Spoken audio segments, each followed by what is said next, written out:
सर्वेभ्यः यादवाभ्युदयः इत्यस्य महाकाव्यस्य प्रथमे सर्गे देवाः भगवन्तं तं विष्णुं ददृशुः इति अस्मिन् क्रमे वयं कांश्चन श्लोकान् पठन्तः स्मः। तत्र अद्य कीदृशं रूपं ते ददृशुः इति अद्य पठामः। ते तु तस्मिन्नेव समये भगवतः विविध नानाविध गुणसौन्दर्य युक्तं रूपं ते दृष्टवन्तः। अद्य पठ्यमानः विषयः अस्ति गरुडस्य विश्वक्सेनस्य च विषये। श्लोकद्वये वयं पठामः। 270तमः श्लोकः। अत्र गरुडस्य वर्णनं। गरुडस्य दर्शनमात्रेण संग्रामस्य अभिलाषः सञ्जातः भगवतः। एवं युद्धाभिलाषं स्वीकृत प्राप्त युद्धाभिलाषं तं भगवन्तं ते ददृशुः इति विषयः। श्लोकं पठामः। श्रुतिरूपेण वाहेन श्रुतिरूपेण वाहेन शेषकङ्कणशोभिना शेषकङ्कणशोभिना स्वाङ्घ्रिसौरभदिग्धेन स्वाङ्घ्रिसौरभदिग्धेन दत्तसङ्ग्रामदोहलम् दत्तसङ्ग्रामदोहलम् श्रुतिरूपेण वाहेन शेषकङ्कणशोभिना स्वाङ्घ्रिसौरभदिग्धेन दत्तसङ्ग्रामदोहलम्। तस्य पदच्छेदः श्रुतिरूपेण वाहेन शेषकङ्कणशोभिना स्वाङ्घ्रिसौरभदिग्धेन दत्तसङ्ग्रामदोहलम्। दोहलं तं ददृशुः देवाः। अत्र सन्धिरेव नास्ति। अन्वये पश्यामः तं ददृशुः इति पूर्वतन श्लोकेभ्यः अनुवर्तते। कीदृशं तं देवाः ददृशुः? दत्तसङ्ग्रामदोहलं तं देवाः ददृशुः। केन दत्तसङ्ग्रामदोहलं? वाहेन। वाहः वाहनं गरुडः। कीदृशेन वाहेन? श्रुतिरूपेण। वेदस्वरूपः गरुडः। पुनः कीदृशेन वाहेन? स्वाङ्घ्रिसौरभदिग्धेन। पुनः कीदृशेन वाहेन? शेषकङ्कणशोभिना वाहेन। गरुड वाहः इति गरुडस्य विशेषणत्रयं। श्रुतिरूपः, स्वाङ्घ्रिसौरभदिग्धः, शेषकङ्कणशोभी इति।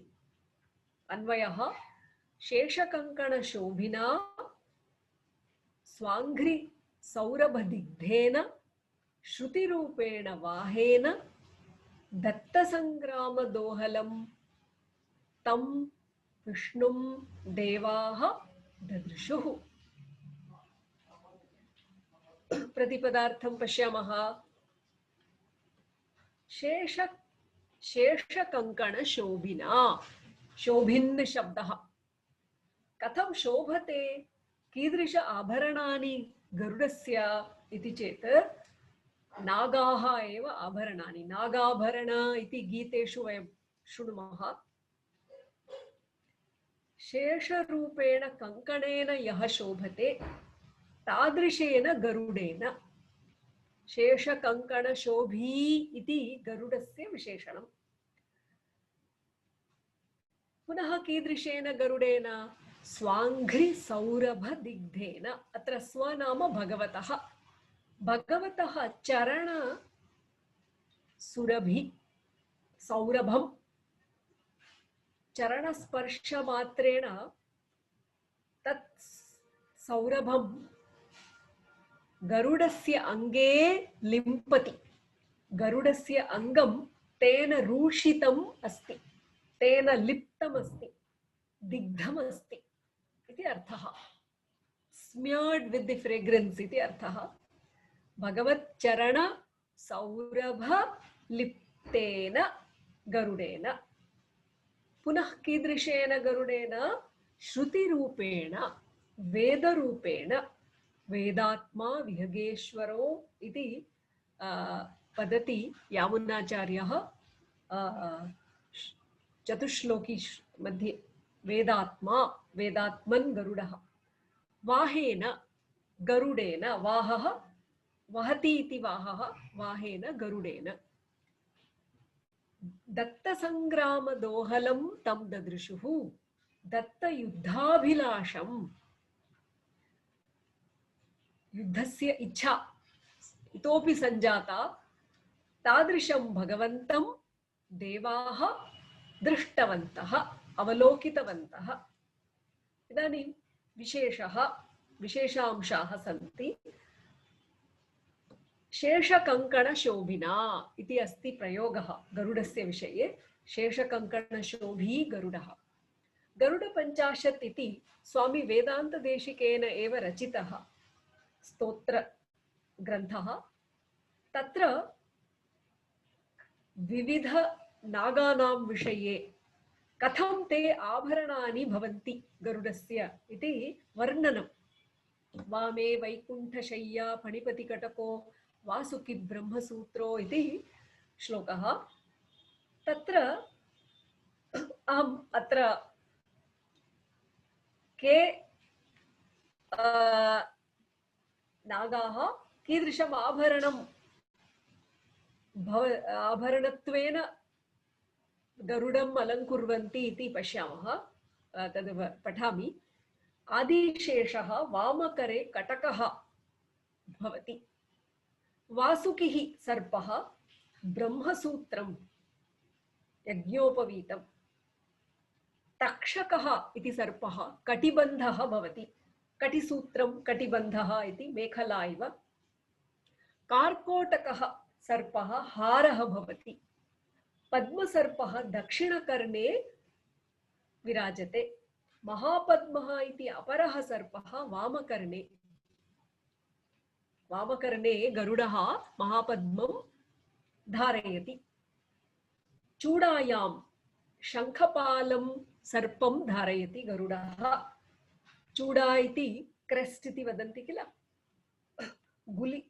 गुलिकः इति एकः सर्पः तं दक्षिणभुजे धारयति एवं एते सर्पाः तम् अलङ्कुर्वन्ति इति अत्र अस्मिन् श्लोके वर्णनं पुनरपि श्रुतिरूपेण गरुडेन इति उक्तं खलु श्लोके मूलश्लोके पुनरपि गरुडपञ्चाशत्तः एकः श्लोकः तदपि श्रुतिवाक्यम् अस्ति सुपर्णोऽसि गरुत्मान् त्रिवृत् इति शुक्लयजुर्वेदवाक्यमस्ति एतदेव वाक्यं श्रुतिवाक्यमेव पुनः श्लोकरूपेण निरूपयति स्वामी देशिकः गरुडपञ्चाशति नेत्रं गायत्रमूचे त्रिवृत् इति च शिरो नामधेयं यजूंषि इति श्लोकः अत्र गरुड भगवतः अंगानि विविध अंगानि एव वेदस्य भागाः भवन्ति विशिष्य सामवेदस्य बहवः भागाः अत्र प्रोक्ताः चक्षुः नेत्रं गायत्रसाम गरुडस्य शिरः त्रिवृत्तिति साम गरुडस्य नाम यजुर्मन्त्राः गरुडस्य अंगानि छन्दांसि भवन्ति तस्य शफाः क्लॉज इति वदामः किल शफाः धिष्ण्याः नाम वेदिका भवति यत्र वेद यज्ञकार्यं क्रियते तस्य शरीरं वामदेव्य इति साम भवति तस्य आत्मा स्तोमसाम इति भवति तस्य गरुद्वयं, गरुत् नाम पक्षी, अतः एव गरुडस्य गरुत्मान् इति एकः नाम। तस्य गरुति पक्षौ बृहत् रथान्तरे इति सामभागौ, सामद्वयं, तस्य पुच्छम् अपरम् एकं यज्ञायज्ञीय साम इति। इत्थं श्रुति, अत्र श्लोके अस्ति किल, श्रुति शत शिखराभिष्टुतात्मा। श्रुति शत शिखर, शिखरः इत्युक्ते उपनिषदः, उपनिषद्भिः स्तुतः, उपनिषद्भिः स्तूयमानः सः गरुत्मान् नः स्वाच्छन्द्यं प्रसूताम्। नः इत्युक्ते अस्माकं, स्वाच्छन्द्यम् अस्माकं मुक्तिं सः प्रयच्छतु, मुक्तिमार्गं कल्पयतु इति श्लोकः। एवम् अस्मिन् श्लोके तात्पर्यम् अस्माभिः न पठितम् इति अहं चिन्तयामि, तत् पठामः। शेषः, आदिशेषः यस्य करे वलयत्वेन शोभते, वहनसमये भगवच्चरणस्पर्शात् यस्य अङ्गं सौरभलिप्तं भवति, तादृशस्य वेदात्मनः गरुडस्य दर्शनादेव सञ्जातयुद्धाभिलाषं तं भगवन्तं विष्णुं देवाः ददृशुः। अत्र पदविवरणं पश्यामः। शेषकङ्कणशोभिना इति अस्ति। शेषरूपं कङ्कणं शेषकङ्कणं, शेषकङ्कणेन शोभते इति शेषकङ्कणशोभी तेन, स्वाङ्घ्रिसौरभदिग्धेन, अथवा अत्र तद्धितमस्ति, मत्वर्थीय तद्धित प्रत्ययान्तं पदं। शेषकङ्कणेन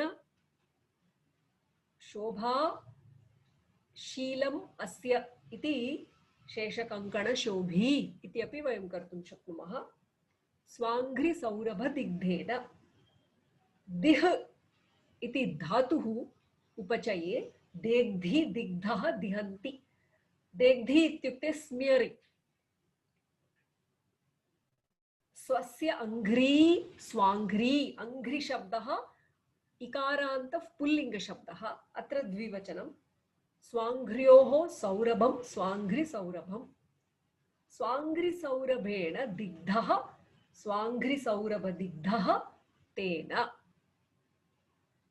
वहति इति वाहः दत्तसङ्ग्रामदोहलं, सङ्ग्रामस्य दोहलं सङ्ग्रामदोहलम्। अत्र इच्छा इति अर्थे दोहलपदमस्ति। दत्तं सङ्ग्रामदोहलं येन सः दत्तसङ्ग्रामदोहलः तम्।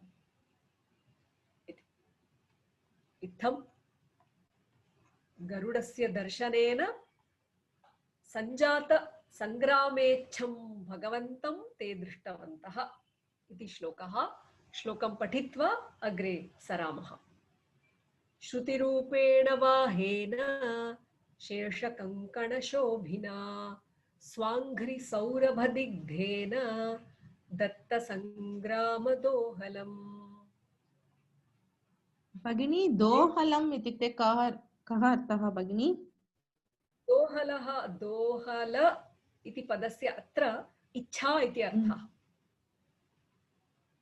दोहद इति पदमस्ति, किन्तु अत्र लकारस्य प्रयोगः अस्ति। इच्छा इत्यर्थे अत्र प्रयोगः, अभिलाषः, इच्छा। धन्यवादः भगिनी। अग्रे गच्छामः वा? 73तमः श्लोकः।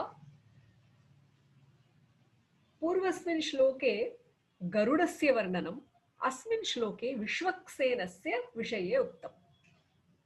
विश्वक्सेनः कः? भगवतः विष्णोः सेनानायकः। विषु समभागः इति अर्थः। विश्वक् इति पदम् अव्ययं पदम् समन्ततः सर्वतः from all sides all directions इति अर्थः सर्वदिक्षु सेनाः अस्य इति विश्वक्सेनः इति अर्थः तस्य करे वेत्रं भवति दण्डः भवति सेनानायकः किल तर्हि तस्य आयुधं सः वेत्रदण्ड दर्शनमात्रेण वेत्रदण्डस्य चालनमात्रेण सर्वान् तूष्णीं करोति सर्वे तूष्णीभूताः भवन्ति तस्य वेत्रदण्डलचालनं दृष्ट्वा एव कान् एवं तु सः निश्चलान् करोति इत्युक्ते भगवतः समीपम् आगतान् सर्वान् अन्ये ये सेवार्थिनः सन्ति ये आगच्छन्ति तान् सः वेत्रदण्ड दर्शनमात्रेण तस्य चालनेन एव तान् निश्चलान् करोति इति भावः अत्र तादृशं विश्वक्सेनं भगवान् शृणोति तेन निवेदितं वचनं शृणोति तस्य प्रतिक्रियां प्रदर्शयति कथं प्रतिक्रियां प्रदर्शयति वचनेन न इंगितैः शिरश्चालनेन वा भ्रूभंग विलासेन वा तस्य स्वस्य अनुमतिं सन्तोषं प्रकटयति इति विषयः अत्र उक्तः एवं विश्वक्सेनेन निवेदितं श्रुत्वा भगवान् स्वप्रतिक्रियां यदि इंगितैः ददाति किल तादृशं भगवन्तं देवाः ददृशुः इति विषयः अत्र उक्तः श्लोकं पठामः अत्र प्रथमवाक्यम् अस्माभिः पूर्णमेव पठनीयम् स्ववेत्रस्पन्दनिस्पन्दनेतव्येन निवेदितम् स्ववेत्रस्पन्दनितेव्येन निवेदितम् भक्तिनम्रेण सेनान्या भक्तिनम्रेण सेनान्या प्रतिशृण्वन्तमिङ्गितैः स्ववेत्रस्पन्दनिस्पन्दनेतव्येन निवेदितम् भक्तिनम्रेण सेनान्या प्रतिशृण्वन्तमिङ्गितैः पदच्छेदं पश्यामः स्ववेत्रस्पन्दनिस्पन्दनेतव्येन निवेदितं भक्तिनम्रेण सेनान्या प्रतिशृण्वन्तम् इंगितैः तं ददृशुः पुनरपि अनुवर्तते कीदृशं तं भगवन्तं ते देवाः ददृशुः प्रतिशृण्वन्तं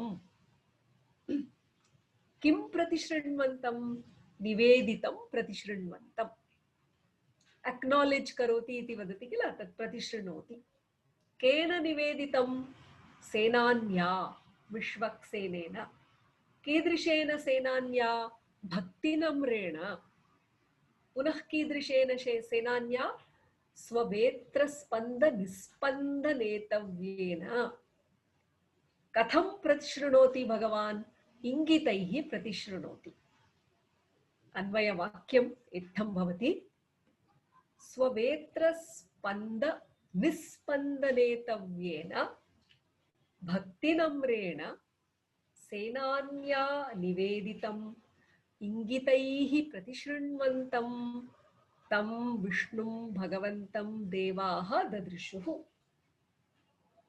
प्रतिपदार्थः अत्र दीर्घं समस्तं पदमस्ति स्ववेत्रस्पन्दनिस्पन्दनेतव्येन स्पन्दः इत्युक्ते चलनं चालनं प्रथमस्पन्दः विश्वक्सेनस्य पक्षतः अस्ति विश्वक्सेनः किं करोति स्ववेत्रं करे यद् धारयति किल दण्डं तं दण्डं चालयति तर्हि स्ववेत्रस्पन्देन किं करोति सः? निश्चलान् करोति अन्य ये सेवार्थिनः तत्र सन्ति तान् नेतव्याः। सः एव नेता किल, तर्हि तेन जनाः नेतव्याः सन्ति भगवत् समीपे। तान् नेतव्यान् निस्पन्दान् विदधाति। कथं करोति? सर्वे तूष्णीं भवन्तु इति किमपि वदति वा? न, वेत्रदण्डस्य चालनेन एव करोति। एतस्य समस्तपदस्य अर्थः भवति स्ववेत्रदण्डस्य चालनेन भगवत् समीपं नियमानान् सेवार्थिनः निश्चलान् यः विदधाति, यः करोति, तादृशेन विश्वक्सेनेन, पुनः कीदृशेन विश्वक्सेनेन? भक्तिनम्रेण, भक्त्या अवनतेन। भक्त्या नम्रः अस्ति, प्रह्वः अवनतः भवति, तादृशेन सेनान्या विश्वक्सेनेन। सेनानी शब्दः पुल्लिङ्गशब्दः, सेनानी इति ईकारान्त पुल्लिङ्गः। बहु विचित्रमेव, विरलम् अपि भवति ईकारान्त शब्दः पुल्लिङ्गे। निवेदितं, विज्ञापितम्, इंगितैः, शिरः कंपादिभिः संज्ञाभिः, इंगितैः। प्रतिशृण्वन्तं, दास्यामि, अस्तु, एवमेव भवतु इति प्रतिजानानं भगवन्तं। प्रतिजानीते भगवान्, प्रतिशृणोति इत्युक्ते प्रतिजानीते। एक अर्थः प्रॉमिस् इति अर्थः भवति। अत्र एक्नॉलेज करोति, अनुमोदनं करोति, तस्य वचनस्य स्वीकरणं करोति इति अर्थः। दास्यामि इति प्रतिजानानं तं विष्णु ददृशुः। प्रतिशृणोति इति परस्मैपदी भवति, किन्तु ज्ञा धातुः जानाति इति परस्मैपदी भवति चेदपि प्रति उपसर्गपूर्वकम् आत्मनेपदित्वं प्राप्नोति। तात्पर्यं पश्यामः अस्य श्लोकस्य। भगवन्तं तत्तत् कार्यं निवेदयितुं तत्समीपं, नाम भगवत् समीपम् अहमहमिकया आगच्छन्ति सेवार्थिनः। इत्थम् उपर्युपरि आपततः तान् सेवार्थिनः स्ववेत्रदण्डचालनमात्रेण निश्चलीकरोति विश्वक्सेनः। भक्त्या प्रह्वस्य, प्रह्वः नाम एवम् अवनतः, भक्त्या नम्रः, तस्य शिरः नम्रः भवति किल, अदु प्रह्वाञ्जलिः भूत्वा इति वदन्ति। भक्त्या प्रह्वस्य तादृशस्य विश्वक्सेनस्य विज्ञापितवचनं भ्रूभङ्गादिभिः एव तथास्तु इति प्रतिजानानं तं भगवन्तं ते देवाः ददृशुः। इंगितैः इति पदस्य अर्थः भ्रूभङ्गादिभिः संज्ञाभिः चेष्टितैः, अंगचेष्टितैः, मुखभाव दर्शनेन। तथा इति उत्तरं प्रयच्छन्तमिव, प्रतिस्पन्दं दर्शयन्तमिव तं भगवन्तं ते देवाः दृष्टवन्तः। पदविवरणं पश्यामः। स्ववेत्रस्पन्दनिस्पन्दनेतव्येन, अत्र पूर्वमेव अस्माभिः दृष्टम्। अत्र नेतव्येन इति नेतव्याः भवन्ति केचन सेवार्थिनः अस्मिन् सन्दर्भे। तर्हि बहुव्रीहिः भवति। स्ववेत्र, स्वस्य वेत्रं स्ववेत्रं, स्ववेत्रेण स्पन्दः, स्ववेत्रस्पन्दः इत्युक्ते स्ववेत्रेण चालनं क्रियते किल, स्ववेत्रस्पन्दः। अथवा स्ववेत्रस्य स्पन्दः इति अपि भवितुमर्हति। स्ववेत्रस्पन्देन निस्पन्दाः नेतव्याः यस्य सः। नेतव्याः इत्युक्ते तस्य अनुयायिनः विश्वक्सेनम् अनुयान्ति किल सेवार्थिनः, तान् सः नेतव्याः निस्पन्दाः भवन्ति। यस्य नेतव्याः निस्पन्दाः सञ्जाताः भवन्ति तादृशेन स्ववेत्रस्पन्द निस्पन्द नेतव्यः तेन। भक्तिनम्रेण भक्त्या नम्रः भक्तिनम्रः तेन। सेनान्या इति पदम् अत्र तृतीया एकवचनम्। ईकारान्तः पुल्लिङ्गः सेनानी शब्दः प्रथमा एकवचने सेनानीः इति विसर्गसहितः भवति शब्दः। सेनानीः सेनान्यौ सेनान्यः, सेनान्यं सेनान्यौ सेनान्यः, सेनान्या सेनानीभ्यां सेनानीभिः इति भवति तृतीया मध्ये। निवेदितम् इति अग्रिमं पदम्। नि उपसर्गपूर्वक विद् धातुः विद् ज्ञाने वेदयति इति निच् प्राप्ते सति तत्र तप् प्रयोगः कृतः। अकारान्तः पुल्लिङ्गः निवेदितशब्दः द्वितीया विभक्तिः एकवचनम्। इङ्गितैः इगि गतौ इङ्गति इति क्रिया तत्र तप् प्रत्ययः विधीयते। अकारान्तः पुल्लिङ्गः इङ्गितशब्दः तृतीया बहुवचनम्। प्रतिशृण्वन्तं प्रति उपसर्गपूर्वक श्रु धातोः शत्रुप्रत्ययान्तं पदम्। तकारान्तः पुल्लिङ्गः प्रतिशृण्वन् शब्दः द्वितीया विभक्तिः एकवचनम्। अस्मिन् श्लोके स्वभावोक्त्यलङ्कारः अस्ति। अस्य विषये वयम् अग्रिमवर्गे पठिष्यामः। अधुना श्लोकं पठामः। स्ववेत्रस्पन्दनिस्पन्दनेतव्येन निवेदितं भक्तिनम्रेण सेनान्या प्रतिशृण्वन्तमिङ्गितैः।